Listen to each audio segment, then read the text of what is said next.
పేరులో starting letter L ఉన్న వాళ్ళ గురించి ఇప్పుడు తెలుసుకుందాం. వీళ్ళు ఉన్నత భావాలు కలిగిన వాళ్ళు, క్రమశిక్షణ కలిగిన వాళ్ళు, ప్రణాళికాబద్ధంగా ఉండేవాళ్ళు. వీళ్ళు ఏ విషయానికి వెనక తగ్గరు, ముందంజలోనే ఉంటారు. వీళ్ళకి దేవతల దీవెనలు ఉంటాయి. ఈ ఎల్ లెటర్ వాళ్ళు ఇంట్లో ఎవరింట్లో అయితే ఉంటారో ఆ ఇల్లు డెవలప్మెంట్ ఉంటుంది. వీళ్ళు మల్టీ టాలెంటెడ్ పర్సన్స్, స్వార్థం లేని వాళ్ళు. వీళ్ళ సంపాదనకు అంత ప్రాముఖ్యతని ఇవ్వరు. సిద్ధాంతపరమైన జీవితానికి ప్రాముఖ్యతనిస్తారు. నైతిక విలువలకి ప్రాధాన్యతనిస్తారు. హెల్పింగ్ నేచర్ ఉంటుంది వీళ్ళు రకరకాల విద్యలను అభ్యసిస్తారు.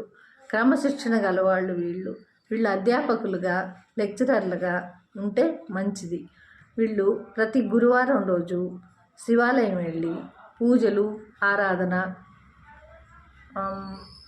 అభిషేకాలు చేయించుకుంటే చాలా మంచి ఫలితాలు ఉంటాయి. ఇది స్టార్టింగ్ లెటర్ ఎల్ గురించి చెప్పుకున్నాం. ఇప్పుడు ఇది 3వ వాల్యూ, దీని వాల్యూ 3.